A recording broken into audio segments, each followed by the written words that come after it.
दोस्तों, आप सभी को धनतेरस की हार्दिक शुभकामनाएं।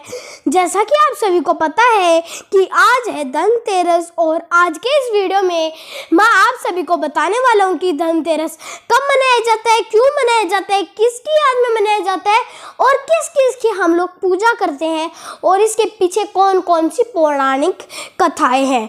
तो चलिए चलते हैं। तो सबसे पहले धनतेरस कार्तिक मास की कृष्ण पक्ष की तेरस को मनाया जाता है। इस दिन हम लक्ष्मी माता, कुबेर जी और धनवंतरी और उनके साथ में यमराज, जिन्हें हम लोग यम भी कहते हैं, जो मृत्यु के देवता यमराज की भी पूजा की जाती है।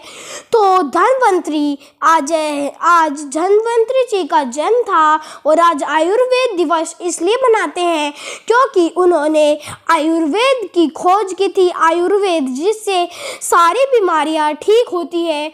और आज के दिन लक्ष्मी माता की पूजा इसलिए की जाती है और आज के दिन अगर हम लोग कोई शॉपिंग करने जाते हैं तो वो शुभ माना जाता है, उससे हम लोग लक्ष्मी माता है वो ऐसे शुभ माना जाता है। और इस दिन कुबेर भगवान की इसलिए रक्षा की जाती, इसलिए हम लोग याद करते हैं उन्हें, क्योंकि आप सभी को पता है कि लक्ष्मी माता ने अपने जो धन को बचाने का दायित्व कुबेर जी को ही दिया था। तो कुबेर जी धन की रक्षा करते थे, इसलिए हम कुबेर जी को भी याद करते हैं।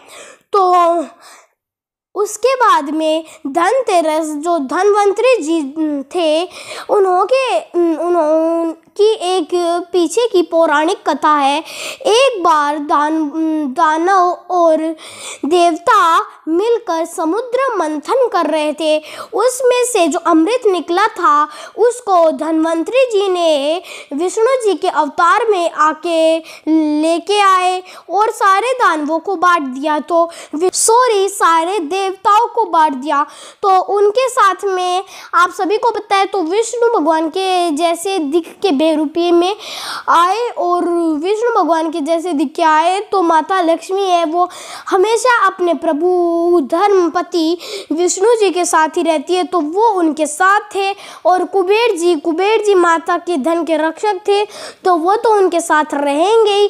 तो उसके बाद में इसलिए हम लोग कुबेर जी भी उनके साथ में प्रकट हुए थे।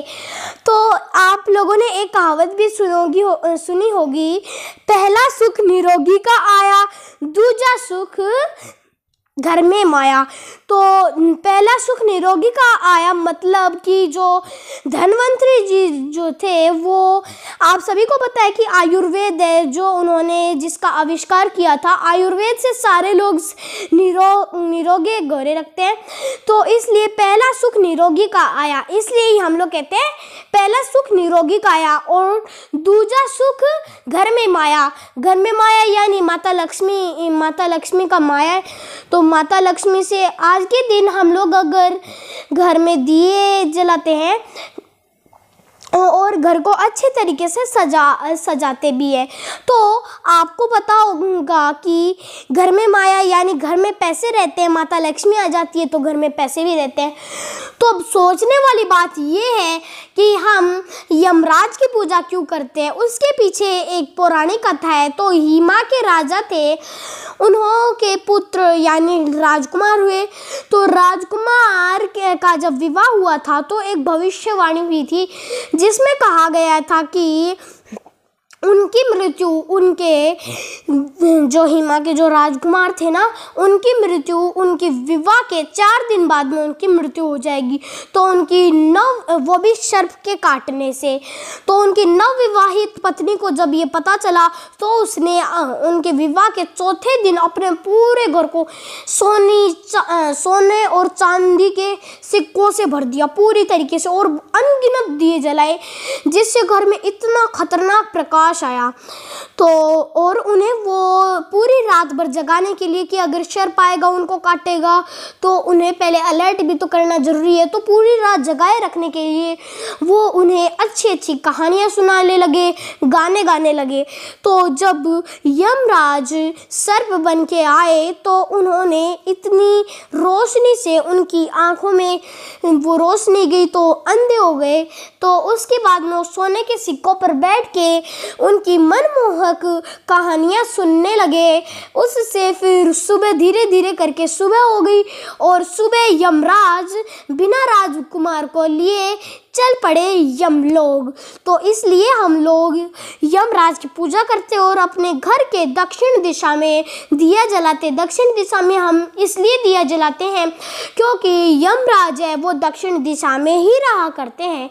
तो आज के लिए इतना ही। और आप सब और उससे पहले आज के दिन हम लोग महंगी महंगी चीज़ें खरीदते हैं, तो इसलिए आज मैंने अपने भाई यानी नगे भाई यस को भी एक साइकिल दिलवाई थी। यस एक बार इधर आना। को आज मैंने साइकिल दिलाई थी, तो आज के दिन इसे साइकिल के साथ में एक सोने के पैकेट में पैक्ड एक किट मिला था, उसमें एक गोल्डन क्लॉक भी इसको मिली थी। अब देखो कितना खुश हो रहा है, वीडियो में चैनल के सामने लेके आ गया। तो आज के लिए इतना ही। जय हिंद, जय भारत, बाय बाय।